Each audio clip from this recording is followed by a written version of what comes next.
Welcome, Dawn Babe. Hello, Dawn. How are you today? Hello, I'm very well. How are you? It's so nice to I be here.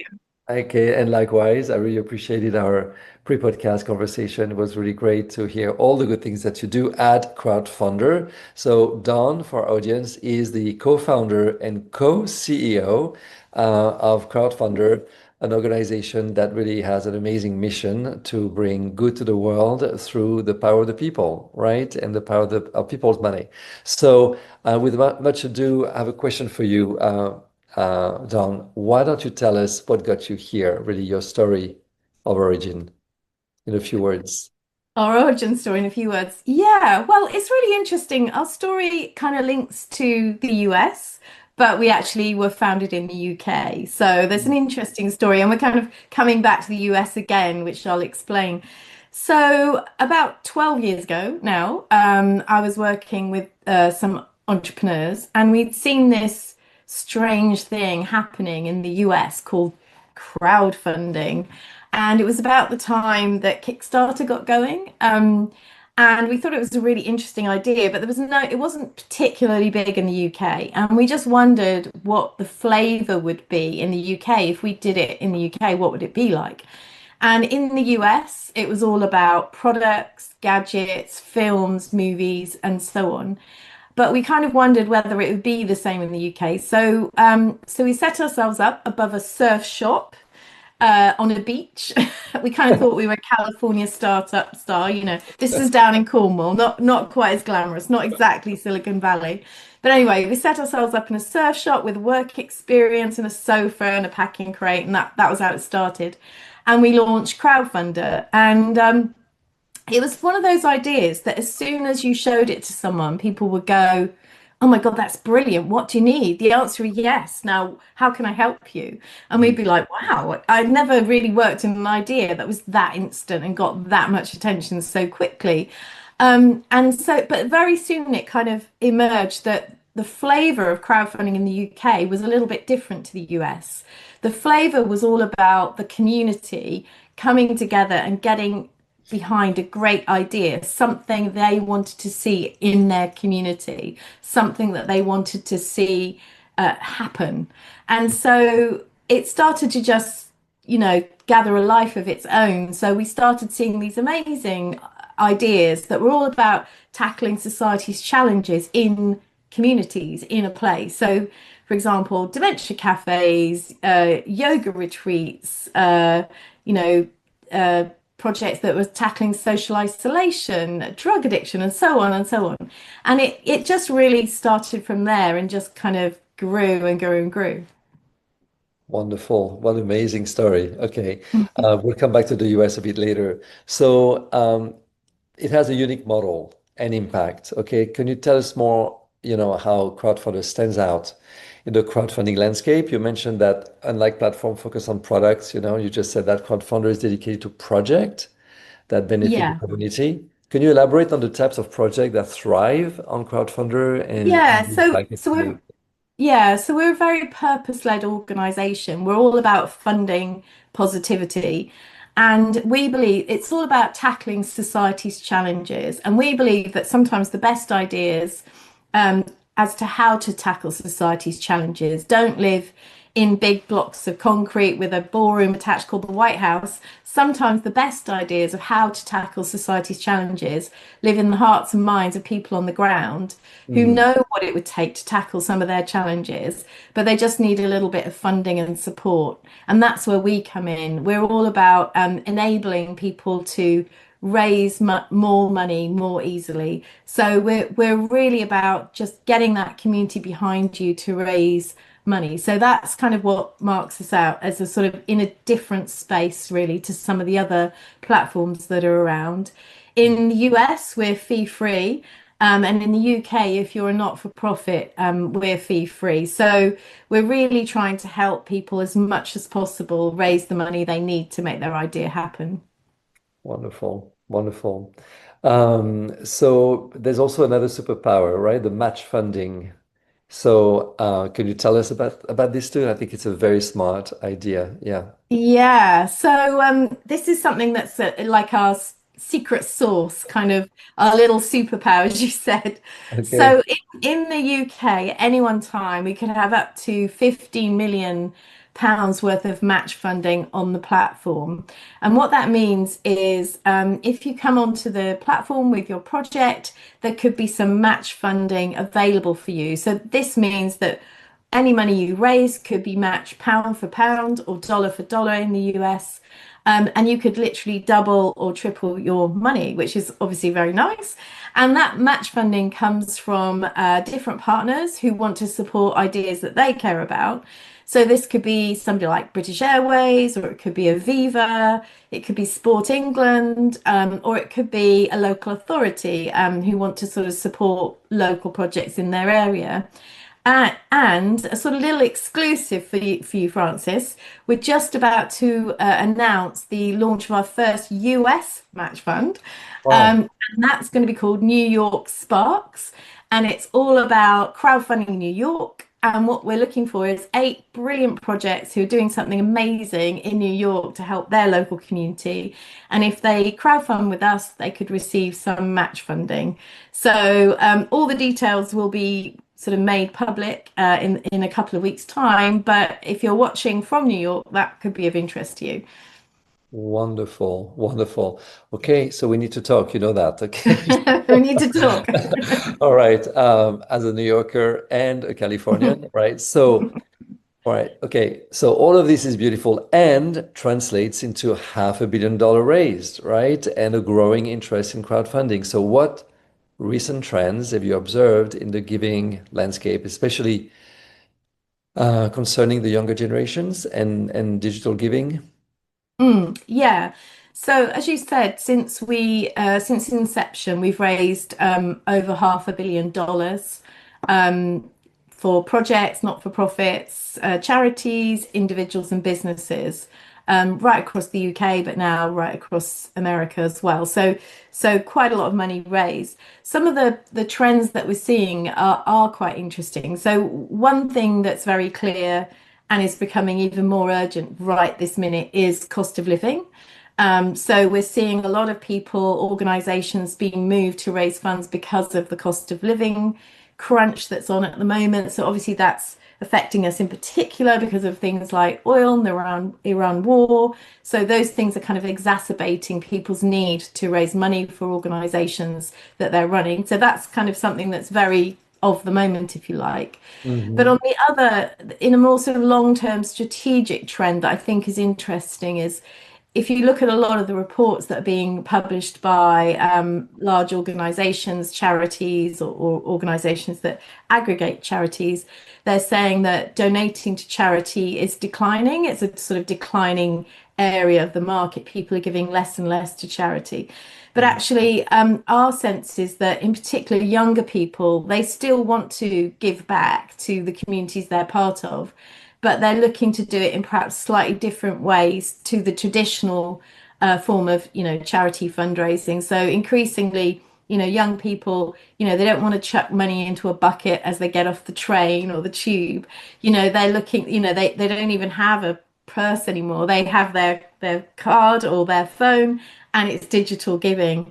And increasingly, what we're seeing is, especially younger people, they're very happy to donate via platforms like us because, they're doing something good. It's digital, it's online. They can link it to their Instagram, to their YouTube, to their social media, and bring other people in. So I think that's an emerging trend that I think, in particular, charities are sort of moving and having to reshape the way they do things to ensure that they, continue to raise the money they need. Increasingly, lots of charities are beginning to work in collaboration with us because we've got the platform and the technology, and Uh-huh. they can come onto our platform and raise money in a sort of slightly different way. So I think that's kind of interesting in terms of trends. And then the final thing I would say is that increasingly charities in particular, are being more effective when they raise for a particular goal. So something specific that they want to raise money for, rather than just an always on, can you support us when you can kind of message. It's more like, we want to open this new kitchen, or we want to, buy this new minibus, or we want to buy some bicycles, or whatever the thing is. And they're coming onto platforms like Crowdfunder to raise money for very specific things, rather than an always on, just donate as soon as you can kind of thing. So I think Mm, those are some of the things we're noticing. As I say, the sort of cost of living thing is very of the moment again. It was big a couple of years ago. The Ukraine sure. is back on the agenda again. But in terms of the general market, I think people are giving in different ways, perhaps. Hmm. Got it. Okay, so on this basis of a flourishing market, of giving and new ways of giving, crowdfunder is expanding into the US, a massive Mhm, and complex market, crowded mhm, market also. What are the mhm. key levers that you see for success in this expansion, and how do you see your core values like united for good and inspiring greatness and funding for positivity, or what was the tagline that you use? Funding positivity is our Yeah, funding motto. Yeah. positivity. Yeah. So Yes. how do you see that drive your team in this endeavor, of this expansion and the complex market you're entering? Yeah. So we're a very passionate team. Those values you mentioned, very good. United for good, inspiring greatness. Well, another value is always be human. And actually, one of the things that we're very proud of is behind, the platform, there's actually real people that you can Mhm. actually talk to help you. So, we're not some kind of big anonymous Facebook-like platform. There's actually real people driving things. And Mhm. everyone who works there is very passionate about what they do. We're very impact driven. So I think that's, something that potentially picks us out as a little bit different. Mhm. The US, as you said, is a complex market. However, I think there are a few things that we've noticed that make us think that the US will be a very interesting place. And actually, that goes back to, in a way, why we launched in the US. And if I explain the why, then you might sort of Okay. see where I'm coming from. So last year, there was a little pub in England called the Elm Tree Arms.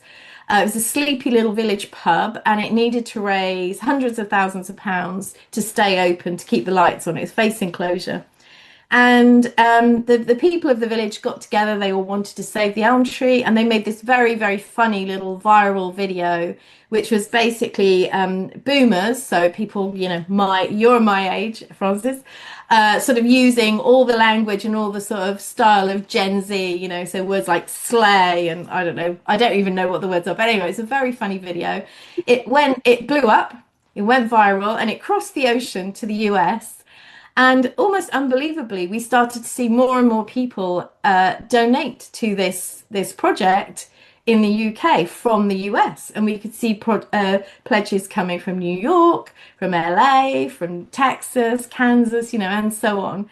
And in the end, people from the US donated. I think it was maybe around about £50,000, roughly $70,000.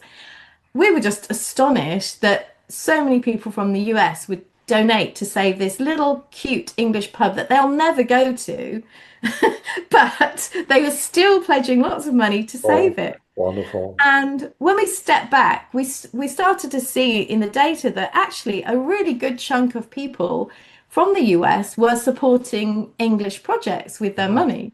So we thought this is a very interesting thing. Then this made us think about the idea that presumably in the US, there's lots of good people in the US who really want to see good things happen in the community.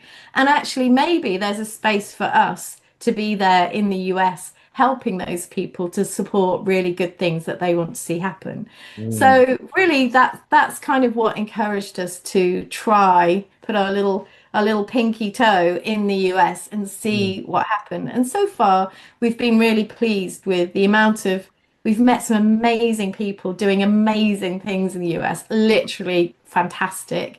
And then there's a lot of similarities between the things they're doing in the US to help their community, the things we're doing in the we see people doing in the UK. And it really encourages us and gives us hope that actually, first of all, crowdfunder will do well, but more importantly than that, we can create a really positive impact in the US for those projects.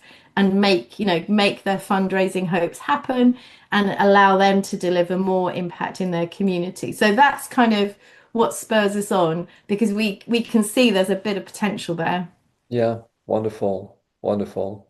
Yeah, there's a big tradition of giving, as you know. There's a real importance of the word community in America, so I think that should be a good recipe for you. Yeah, yeah. So Hopefully. scaling at pace now, right? Across borders and continents. So especially in a new market with diverse legal frameworks across 50 states. That's what you were explaining to me. I think it presents significant obstacles, I imagine. So what do you identify as the biggest challenge that crowdfunders' next level of growth, particularly in the US, is according to you? Yeah, well, the US is compared to the UK massive. It's at least 5 times bigger than the UK. And as you said, a much bigger culture of giving and philanthropy. So that's obviously a great opportunity. But on the flip side, you have 50 states with 50 different sets of laws and legislation. So what we're taking it very easy. Coming in with a very simple offer, which we know is compliant, but allows us to help projects raise money. And we're just working carefully with really great people in their community and just working really closely with them. Literally, people who are working with us at the moment, they get a white glove experience. We literally are sort of walking them in, showing them how to do it, walking them out again. So that's what we're trying to do to kind of like build a good reputation, Mm. grow our network in the US and just, build that sort of sense of trust with people so they feel that we are a platform they can work with. Wonderful. Wonderful.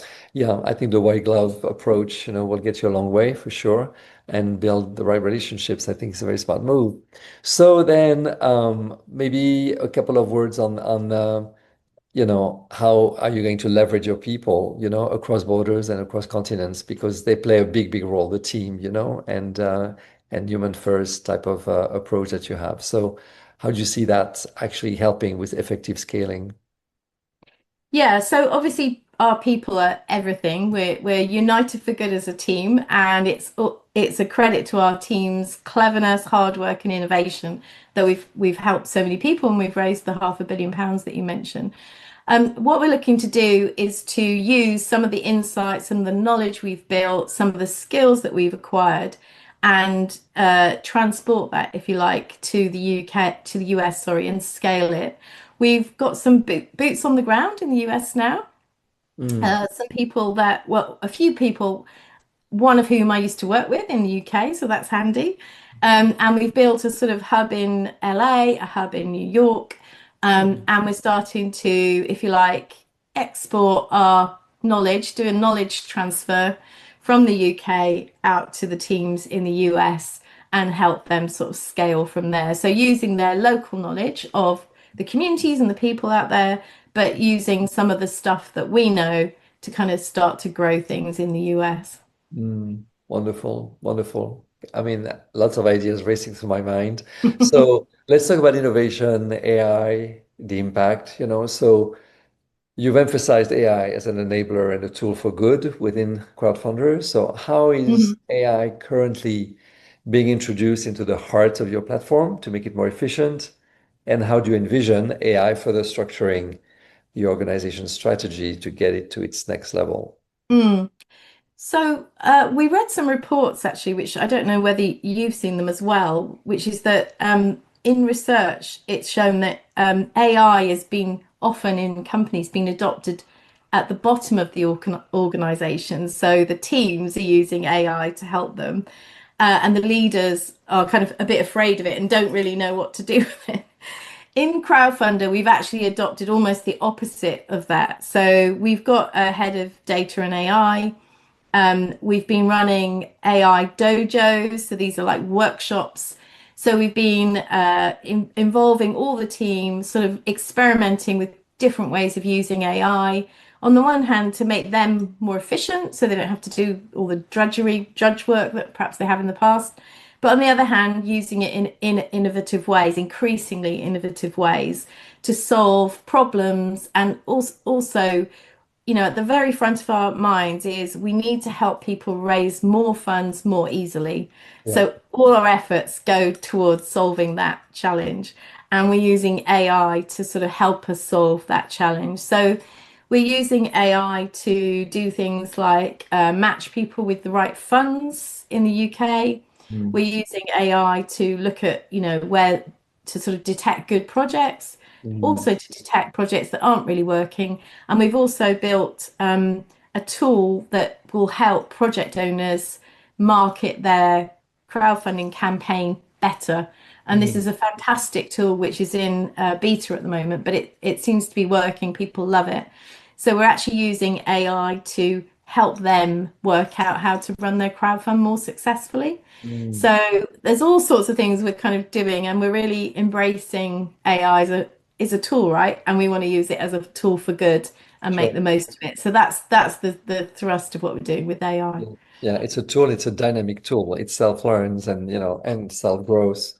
So Yeah. wonderful. So now the last question. Let's go into dreamland. So imagine you had a magic wand. What one thing would you change within Crowdfunder's operation or growth process to accelerate your mission and impact? Well, our North Star is to hit £1 billion raised for projects across the world. And we're at 500 million, as I mentioned. So, and that pace is picking up. And I suppose the biggest opportunity that I see right now is for Crowdfunder to really start to get traction in the US, because I think that once people in the US realize its potential, they will love it. And I think at the moment, I think that's one of our big goals for people to come onto the platform, try it out, us Mm, to help them. We, create a partnership where we learn together how to make it effective for them and really sort of supercharge, if you like, our fundraising ability and capacity to mm. kind of head towards our North Star. Wonderful. Okay.